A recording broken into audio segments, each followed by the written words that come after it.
ओम श्री शिवाय नमस्तुभ्यम। दोस्तों आपका स्वागत है। दोस्तों पूजनीय पंडित प्रदीप मिश्रा जी द्वारा बताए गए एकादशी के उन उपायों को करने से निश्चय ही आपकी किस्मत के द्वार खुल जाएंगे। और जो भी वक्त इस वीडियो को देख रहा है वह इस वीडियो को पूरा देखे, क्योंकि पूजनीय पंडित प्रदीप मिश्रा यह भी कहते हैं कि अगर आप कोई उपाय करना चाहते हैं तो पूरा करें, ना कि उसे अधूरा छोड़े। दोस्तों आज है मोक्षदा एकादशी। मार्गशीर्ष माह के शुक्ल पक्ष की एकादशी को मोक्षदा एकादशी कहते हैं। इस दिन गीता जयंती भी कहते हैं, क्योंकि भगवान श्री कृष्ण ने अर्जुन को इस दिन ही गीता का ज्ञान दिया था।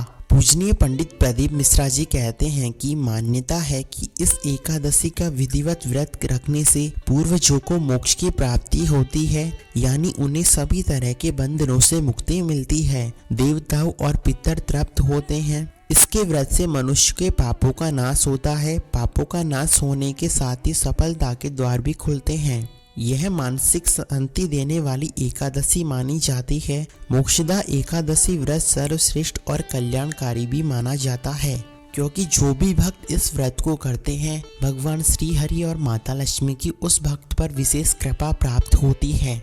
इस तिथि के दिन स्वामी श्री विष्णु हैं, अतः इस दिन पूरे मन कर्म से इनका पूजन करने से जीवन में पुण्य फल प्राप्त होता है। इस दिन भगवान श्री हरि विष्णु के साथ ही श्री कृष्ण की पूजा अवश्य करनी चाहिए, क्योंकि श्री कृष्ण की आराधना करने से उत्तम फलों की प्राप्ति होती है, सभी मनोकामनाएं पूर्ण होती है। मोक्षदा एकादशी के दिन पीली वस्तुओं को भगवान विष्णु का पूजा पूर्ण श्रद्धा के साथ करके उपवास रखने मात्र से मनुष्य की मनोकामनाएं पूर्ण होती हैं और भगवान उनकी हर इच्छा पूर्ण करते हैं। साथ ही पूजनीय पंडित प्रदीप मिश्रा जी यह भी कहते हैं कि यह मोक्षदा एकादशी को ये उपाय तो बिल्कुल नहीं भूलना चाहिए, क्योंकि यह एकादशी पितरों को मुक्ति के लिए बहुत खास मानी जाती है। इसलिए जिन पितरों को मोक्ष प्राप्त नहीं हुआ या जो नरक में गए, उनके लिए आज के दिन लोटा पानी में थोड़े से काले तिल मिलाकर दक्षिणाव्रत दिशा की ओर मुख करके पितृ तर्पण करने से पितरों को वैकुंठ की प्राप्ति होती है और पितरों की मुक्ति से पितृ प्रसन्न होकर जातक को आशीर्वाद भी दे सकते हैं। इससे पितृदोष से मुक्ति मिलती है,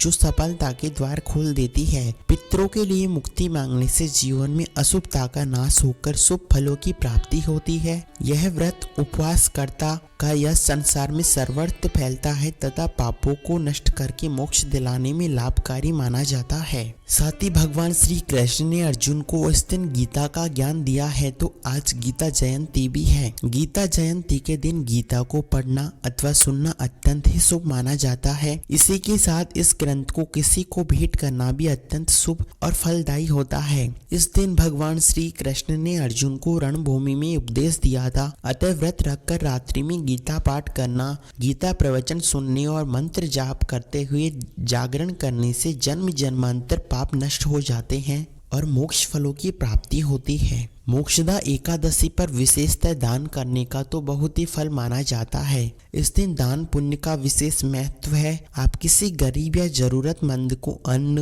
वस्त्र दान करें या उन्हें सफेद और काले यानी 2 रंबे कपड़े या कंबल दान करें। इससे राहु केतु शनि के समस्त दोष मुक्त होते हैं और माता संतोषी की कृपा प्राप्त होती है, क्योंकि यह एकादशी शुक्रवार को है, जो कि माता संतोषी का वार है। दोस्तों हमारे द्वारा दी गई जानकारी आपको कैसी लगी कमेंट में अवश्य बताएं। धन्यवाद।